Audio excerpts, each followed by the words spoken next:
Rabb ini maknanya jaga, maknanya urus.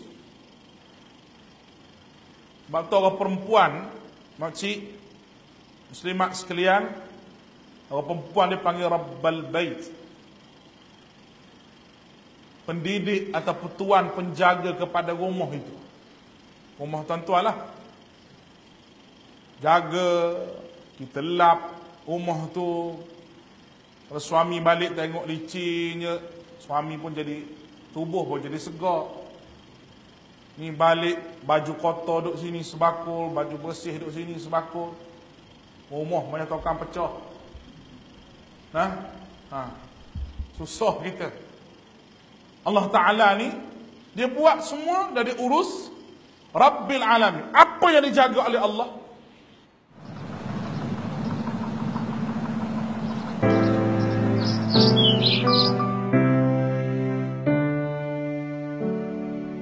Dengan nama-namamu ya Allah, aku berdiri di atas bumimu ya Allah. Dengan ajaranmu ya Rasulullah, aku berjalan di atas bumimu ya Allah. Hanya dengan cintamu ku kembali untuk Allah Ta'ala ni, dia buat semua dari urus Rabbil Alamin. Apa yang dijaga oleh Allah? Yang dijaga oleh Allah Ta'ala, yang pertama dari segi rohani. Rohani, dalaman kita. Karena manusia ni ada jasad, ada roh.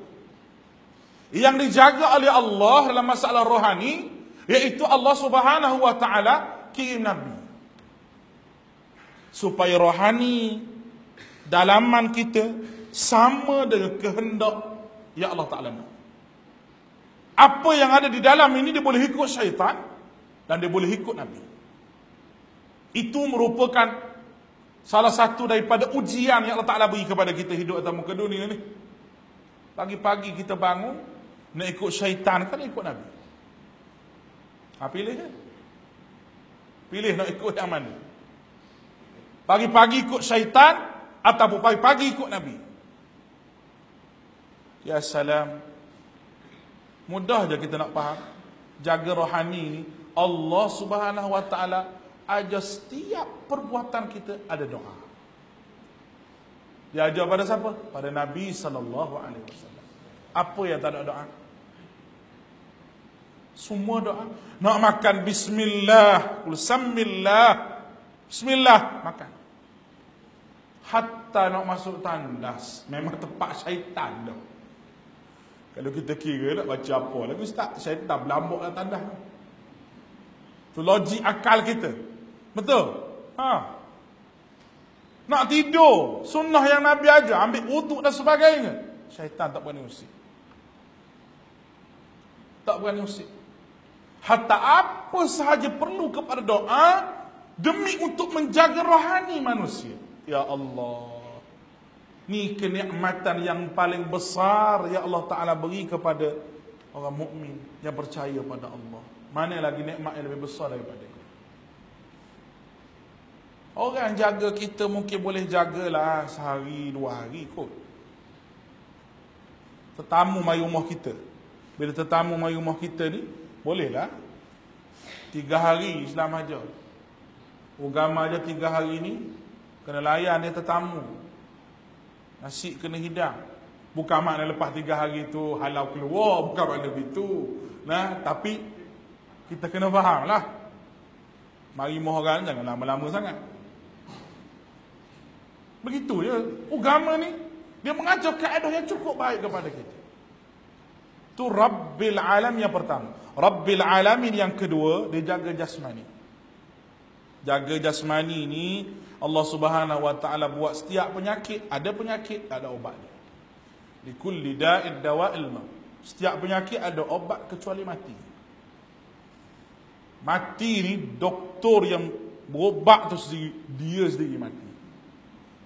Saya sakit gout, pergi jumpa doktor. Doktor kata, ustaz jangan makan ni, ustaz ni suka makan ni, suka makan ni. Doktor syarah dekat saya. Dekat setengah jam. Panas telinga. Doktor tu nak suntik saya, dia bangun, nak cucuk saya obat ni. Dia bangun tengok kaki dia pun gitu juga.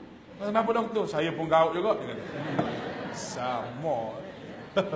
Syarah bukan main panjang.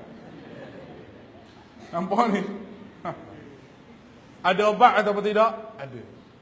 Mati tak ada obat.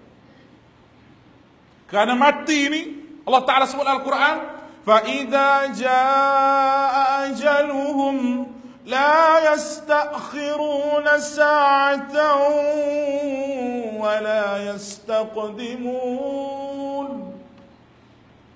Allah Ta'ala sebut, datangnya kematian kepada kamu, 1 minit pun tidak lewat, 1 saat pun tidak lewat.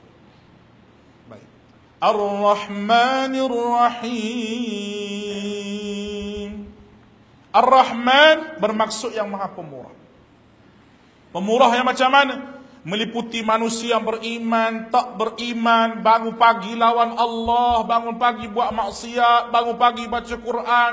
Semua benda ni dijaga oleh Allah Subhanahu wa taala dengan rahmat daripada Allah. Ni kena ingat ni. Manusia kita kata dia tu ustaz tak mari masjid pun, tak semayang, tetapi sihat lebih pada saya. Ini hak mari surau masjid ni sakit semua ni. Gaut, kecil manis, darah tinggi semua ada. Dia tak datang ni relax, ustaz nampak. Tak pernah pergi klinik pun, kita temu janji sebulan sekali. Ada sebab Allah Ta'ala buat begitu. Orang yang sakit, bila dia tahu dia diuji oleh Allah, dia cari ubat untuk sembuhkan penyakit dia. Obat itu sebagai asbab, tapi hak sembuh tu Allah. Kita tak boleh nak kata ustaz beli obat mahal-mahal tak jadi. Bukan obat tu yang jadi, tapi Allah yang buat bagi jadi. Kita doa pada Allah bila kita makan obat, Allahumma anta syafi, la shifa illa shifa. Ya Allah, Engkau Maha Penyembuh dan tidak ada kesembuhan melainkan datang daripada Engkau. Selamat kita. Ada orang makan obat ni sekali sembuh. Ada orang 10 kali makan, habis 10 botol ustaz, tak sembuh-sembuh. Yang menyembuhkan bukan obat, tapi Allah. Bila kita faham di sini Ar-Rahman, Allah Ta'ala yang Maha Pemurah, berarti dia mengurus, mentadbir, menyihatkan daripada segala penyakit, memuliakan golongan yang hina. Itu semua rahmat Allah tu. Kasih sayang Allah pada semua orang atas muka dunia ni. Bagi yang kufur, Allah Ta'ala bagi nyawa, bagi makan, bagi tidur, bagi nikmat, bagi segala-gala pada dia. Tetapi yang lebih besar Ar-Rahim. Ar-Rahim yang Maha mengasihani hanya kepada orang beriman, dan Ar-Rahim ni untuk akhirat. Bermakna kalau kata atas muka dunia ni dia hidup dalam keadaan mensyukuri apa yang Allah Ta'ala bagi dengan sifat Ar-Rahman dia. Ar-Rahman itu sendiri Allah Ta'ala sebutlah surah Ar-Rahman. Nama dia surah Ar-Rahman yang selalu kita baca. Ar-Rahman 'allamal Qur'an khalaqal insan 'allamahul bayan. Ayat ni ditafsir apa dia Ar-Rahman itu. Ar-Rahman 'allamal Qur'an, yang mengajar manusia Quran, khalaqal insan, yang buat manusia. Ini semua rahmat. Tuan-tuan, dia buat kita, dia sempurnakan kejadian ini. Hidung letak sini, mata, telinga, bulu mata kita, dengan rambut kita. Walaupun sama-sama bulu, tapi tak sama.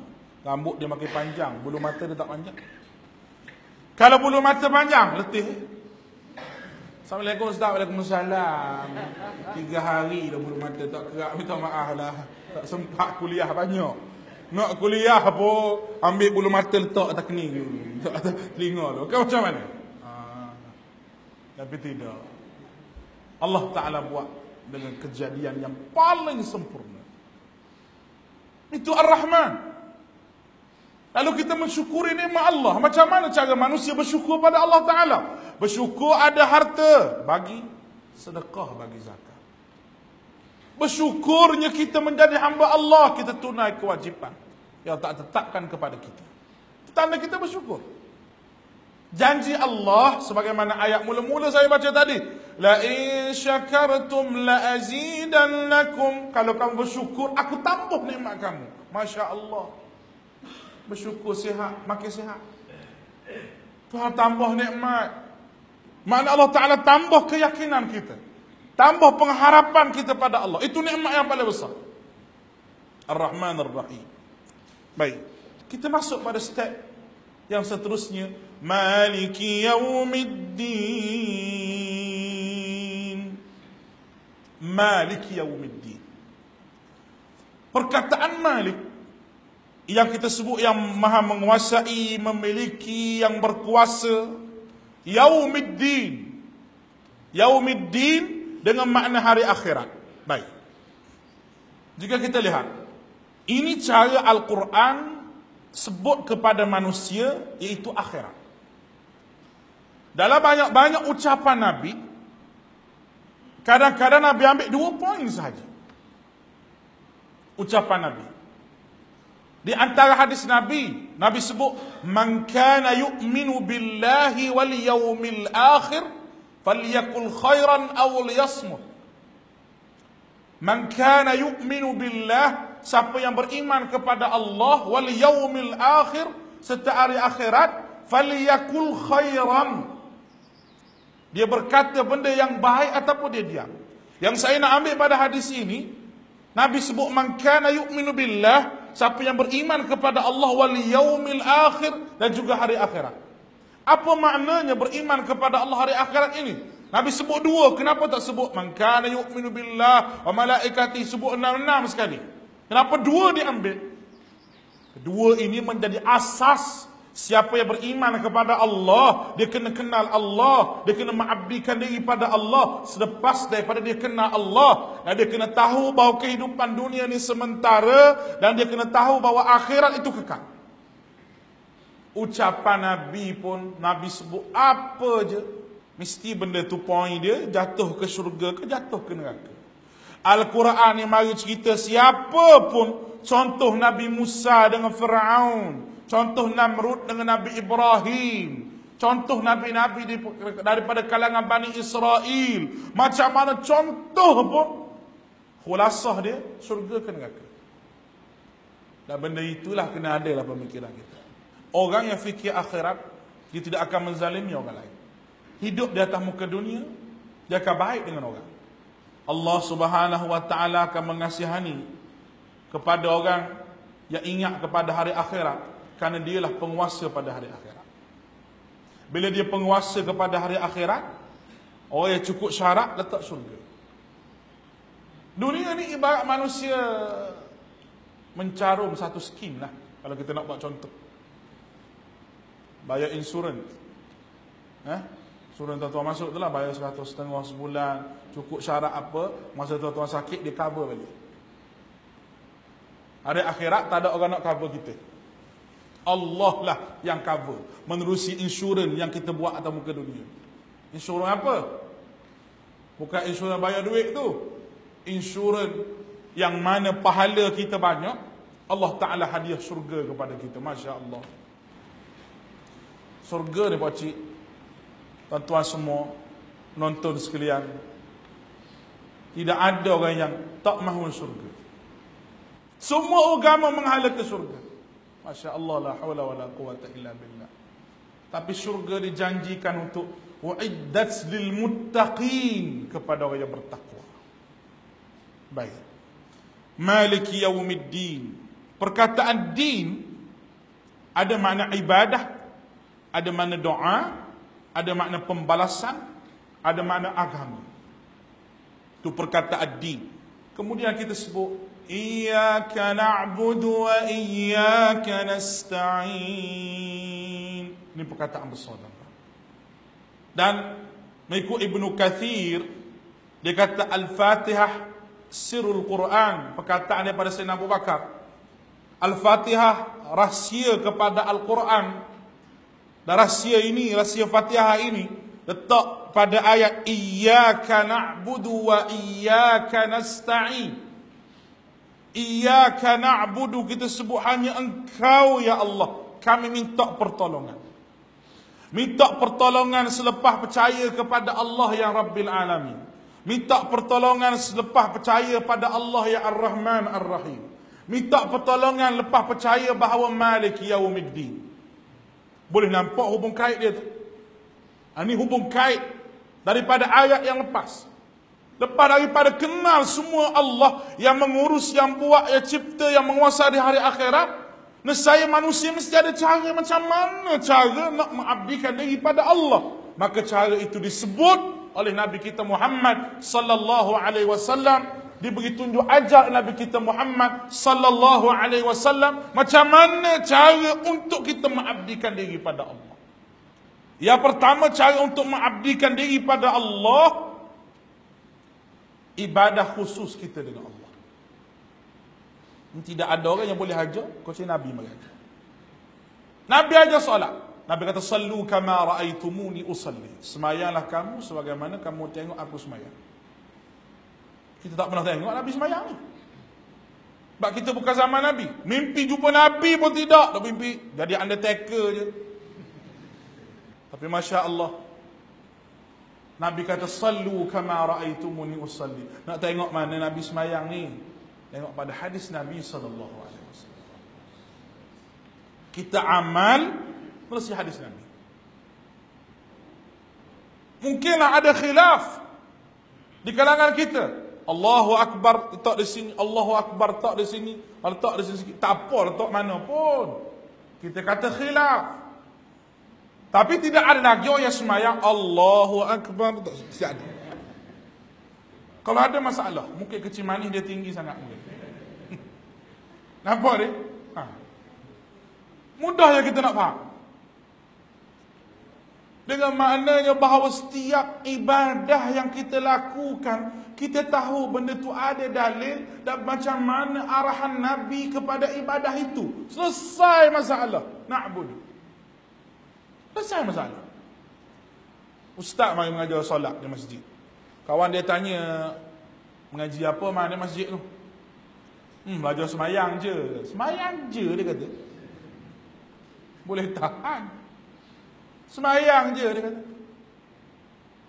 Orang meletakkan semayang ni taraf yang rendah. Maka itulah hubungan kita yang paling lazat dengan Allah Ta'ala. Tidak ada benda yang lebih lazat kecuali semayang. Wasta'inu bis-sabri was-salah. Minta tolonglah dengan semayang. La hawla wa la quwata illa billah. Itu iyyaka na'budu. Sanggup jadi hamba Allah selepas mengenal Allah. Dan orang itu tidak mungkin akan menjadi hamba Allah kalau tak kenal Allah. Wa iyyaka nasta'in. Dan minta tolong dengan Allah Subhanahu wa ta'ala. Tidak ada pertolongan yang lain. Tuan-tuan jangan faham ayat ni secara kalau gitu ustaz kata kita kosok minta tolong Allah. Letih Macam mana kita nak minta tolong dengan Allah? Asbabnya manusia. Pomen mari beki kata kita. Saya nak tahu Quran ustaz macam mana saya belajar dengan ustaz sebagai asbab. Ya Allah Ta'ala beri ilmu kepada ustaz. Mesti ada asbab. Tetapi kita kena ada dalam hati kita pertolongan yang mutlak Allah. Kalau tidak ada, orang panggil syirik di dalam memahami kaedah pertolongan kepada Allah Ta'ala, ataupun dikata syirik dalam ibadah. Masyarakat Mekah ni yang keluar iyyaka na'budu wa iyyaka nasta'in ni, oleh kerana masyarakat Mekah tu dia sujud pada berhala, dia minta tolong dengan berhala yang tidak layak walaupun sedikit untuk diminta tolong. Tapi dia minta tolong kerana bagi dia itulah pertolongan yang sepenuhnya.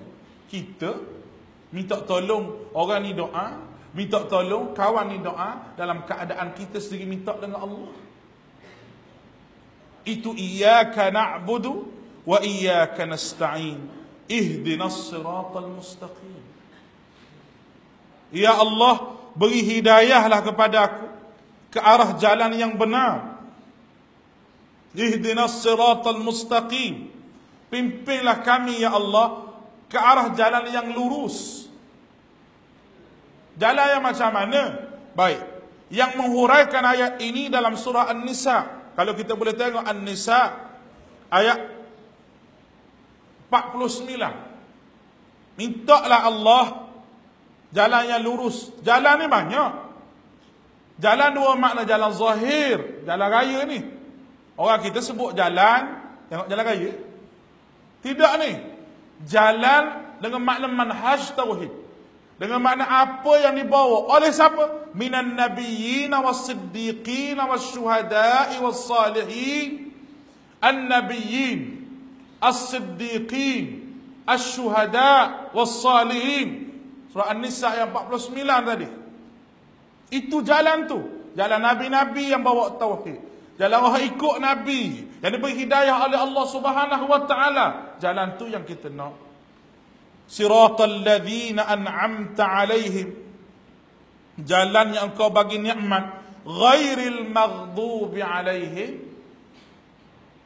Quran disebut jalan ni molek, jalan ni tak molek. Memang agama dia mari begitu. Mengaji tauhid, tahulah syirik. La ilaha illallah itu tauhid. Muhammadur Rasulullah itu sunnah. La ilaha illallah tauhid, lawan dia syirik.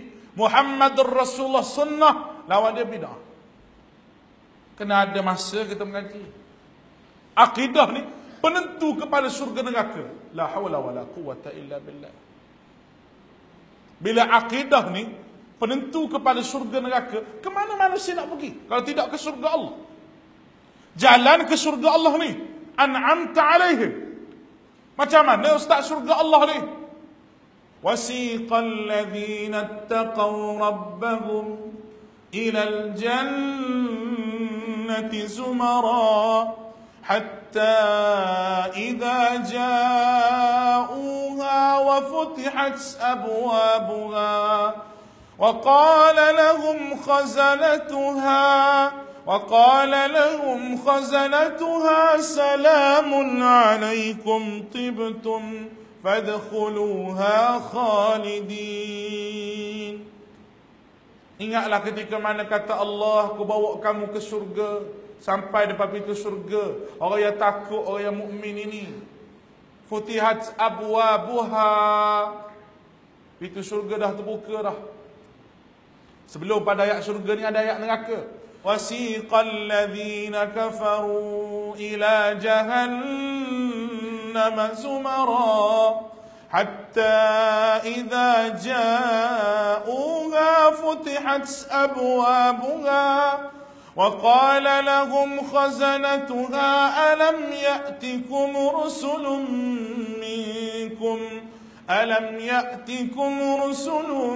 minkum yatluna 'alaykum ayati rabbikum wa yunzirunakum liqa'a yawmikum hadha qalu bala walakin haqqat kalimatul 'adhabi 'alal kafirin qila adkhulu abwaab jahannam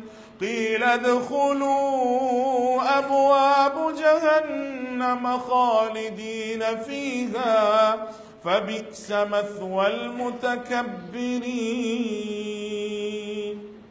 Ingat kata Allah, ketika mana aku heret kamu, bawa kamu ke neraka, sampai depan pintu neraka itu terbuka. Alam ya'tikum rusulun minkum, tidak rasul. Kalau kata lain, tak ada orang main mengajar kampungmu dulu. Tak ada orang main kuliah kampungmu ni. Yatluna 'alaikum ayat wa yunzirunakum liqa'a yaumikum hadha. Untuk tak ada orang bagi tahu kepada kamu, ni apa hari ni, apa di belakang ni. Qalu bala, ada. Walakin haqqat kalimatul 'adzabi 'alal kafirin, kata Allah. Ayat tentu azab kepada kamu golongan yang kafir. Qila dkhulu abwaab jahannam. Hari ini berambus kamu ke neraka jahannam. Kekal kamu di dalam. Tapi surga Allah, ayat saya baca tadi, sampai depan pintu surga, wa futihat abwaabuha. Pintu surga itu telah sedia terbuka. Neraka tak ada wow. Nah, sampai je futihat, baru terbuka. Ni tak sampai lagi terbuka dah. Betul tuan-tuan. Mudah je kita nak faham. Kalau orang tu kita suka, dia telefon nak mari rumah kita, kita buka pintu awal-awal dah. Dia buka pintu kereta, Assalamualaikum, kita beri salam ke dia. Sila naik, sila masuk, lama tak jumpa 30 tahun. Tapi kalau orang mari minta hutang, Assalamualaikum, Assalamualaikum, diam. Betul tak tuan-tuan? Begitulah Allah Subhanahu wa taala sambut orang yang ke syurga Allah dengan sambutan yang meriah. Allah Ta'ala sebut lagi dalam Quran, Inna lil muttaqina mafaza hadaiqa wa a'naba wa kawa'iba atraban wa ka'san dihaqa la yasma'una fiha lagwan wa la kidhaba. Dalam syurga ada apa? Ada buah-buahan, ada minuman. Allahu Akbar. Tak payah bayar bil. Bil elektrik tak ada, bil air tak ada, duduk nak makan apa sila. Seronok kita dengar syurga. Mudah-mudahan Allah Ta'ala masukkan kita dalam syurga. Ihdinas siratal mustaqim, siratal ladzina an'amta alaihim, ghairil maghdubi alaihim. Tidak mahu jalan engkau al-maghdubi alaihim, engkau murkai. Kata ulama tafsir, yang murkai itu Yahudi, musyrikin, ad-dallin, Nasara dan munafikin. Satu benda hak betul, an'amta alaihim, beri nikmat golongan nabi-nabi. Yang tak betulnya kamu tak perlu ikut dan kamu haram ikut, Yahudi, musyrikin, Nasara, munafikin. Satu ni, 4 golongan ni satu puak. Satu puak. Ada masa dia bergabung, dia lawan orang mukmin. Kalau dia tak cari musuh dengan orang mukmin, dia lawan sama-sama dia. Ni bukan makna orang Yahudi duduk di Jerusalem. No. Dah. Allah Ta'ala sebut sifat macam orang Yahudi. Sifat orang Yahudi ni kalau kita tengok dalam Al-Quranul Karim, Allah Subhanahu wa Ta'ala sebut dalam surah Al-Baqarah. Allah Ta'ala bongkar semua sifat Yahudi. Dalam surah Baqarah, lepas daripada ayat Allah Ta'ala cerita munafik, ada ayat ya bani Israel adhkuru ni'mati allati an'amtu alaikum. Lebih kurang dalam 10 hingga 15 ayat Allah Ta'ala cerita berkenaan dengan Yahudi. Allah Ta'ala bongkar cukup-cukup berkenaan dengan Yahudi. Dan Allah Subhanahu wa Ta'ala bongkar Nasara dalam surah Ali Imran lebih kurang 80 ayat. Dan Allah Subhanahu wa Ta'ala bongkar lagi golongan munafik dalam surah An-Nisa. Lepas daripada Allah Ta'ala menetapkan ayat hukum, Allah Ta'ala apa? Datangkan golongan munafik yang disebut oleh Allah. Kemudian Allah Ta'ala sebut golongan musyrikin dalam surah Al-An'am. Musyrikin ni mana? Orang yang syirik pada Allah. 4 golongan ini kalau kita tengok, musyrikin dalam surah Al-A'raf, dalam surah Al-A'raf Allah Ta'ala sebut lagi sikit berkenaan biodata orang musyrikin. Dan Allah Subhanahu wa Ta'ala sambung dalam surah Al-A'raf juga berkenaan dengan cara nak ubat penyakit-penyakit. Penyakit yang ada Yahudi, penyakit yang Nasara, penyakit yang musyrikin, yang munafikin. Tuan-tuan nampak tak saya bawa ni? Bahawa inilah keseluruhan Al-Quran. Induknya duduk pada surah Fatihah. Muslim-muslimat sidang penonton yang dirahmati oleh Allah Subhanahu wa Ta'ala, jika golongan ini kita tahu, golongan musyrik ini kita tahu, golongan munafik ini kita tahu, kita tidak akan dekat dengan mereka. Kita tidak akan cuba dekat dengan mereka kerana kita tahu siapa dia. Kenapa Allah Ta'ala marah sangat dengan Yahudi ni? Yahudi inilah yang tunggu kedatangan Nabi di Madinah. Yahudi ni. Mereka berpindah ke tempat mereka datang ke Madinah menunggu kedatangan Rasul. Kerana tadi disebut oleh Nabi-Nabi sebelum daripada mereka. Nabi Isa alaihissalam. Allah Ta'ala sebut, وَإِذْ قَالَ عِيسَى بْنُ مَرْيَمَ يَا بَنِي إِسْرَائِيلَ إِنِّي رَسُولُ اللَّهِ إِلَيْكُمْ مُصَدِّقًا لِمَا بَيْنَ يَدَيَّ مِنَ التَّوْرَاةِ وَمُبَشِّرًا بِرَسُولٍ يَأْتِي مِنْ بَعْدِ اسْمُهُ أَحْمَدَ فَلَمَّا جَاءَهُمْ بِالْبَيِّنَاتِ قَالُوا هَذَا سِحْرٌ مُبِينٌ.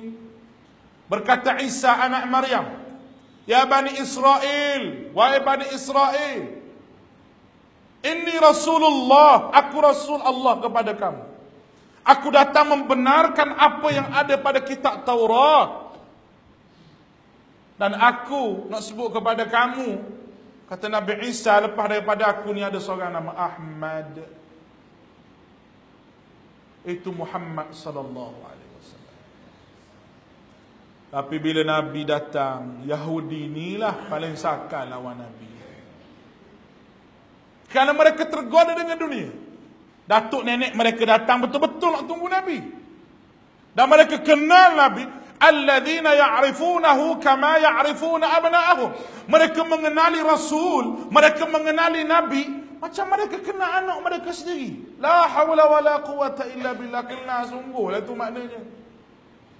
Kita tak kenal anak kita. Mustahil kita tak kenal, kecuali kita dikena stroke. Nah, siapa ni tak tahu pada anak kita. Penyakit. Sebagaimana Yahudi, penyakit dia bukan stroke, bukan kencing manis ni, penyakit hati.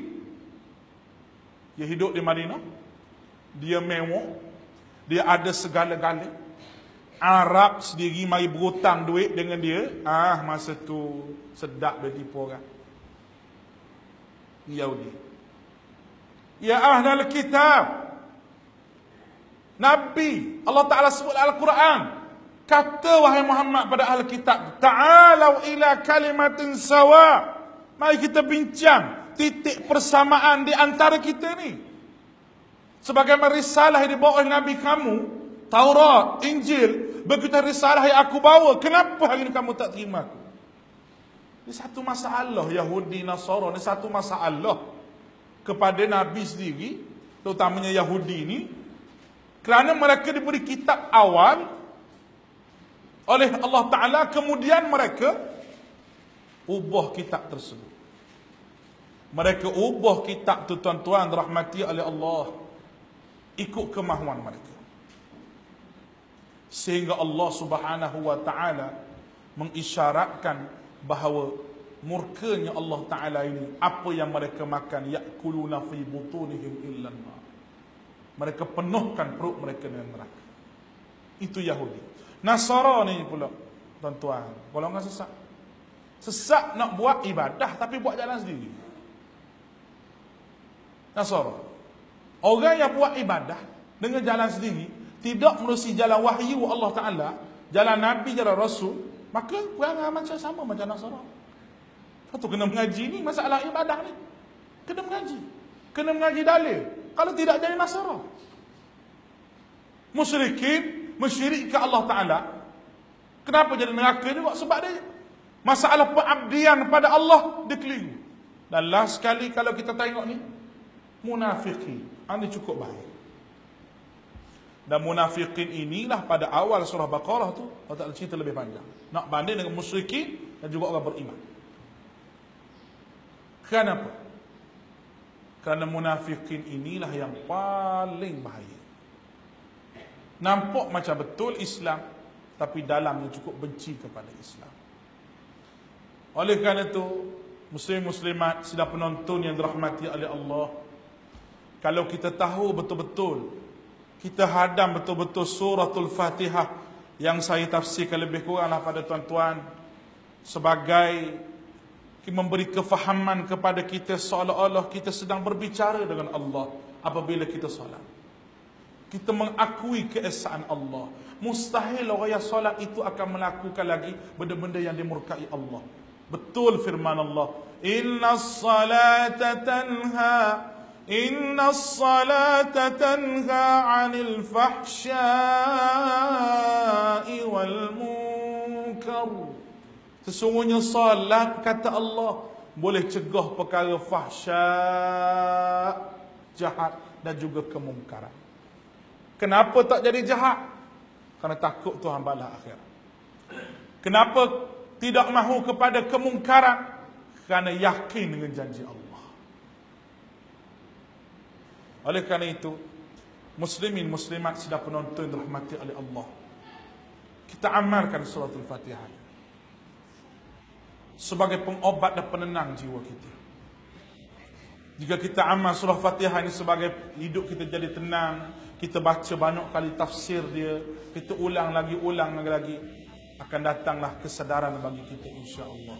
Mudah-mudahan kita dirahmati Allah Subhanahu wa taala dan kita berjaya menjadi seorang yang mengabdikan diri pada Allah dengan tauhid yang benar dalam jiwa kita insya-Allah. Aqulu qawli hadza wa astaghfirullah al-azim li wa lakum. Wassalamu alaikum warahmatullahi wabarakatuh.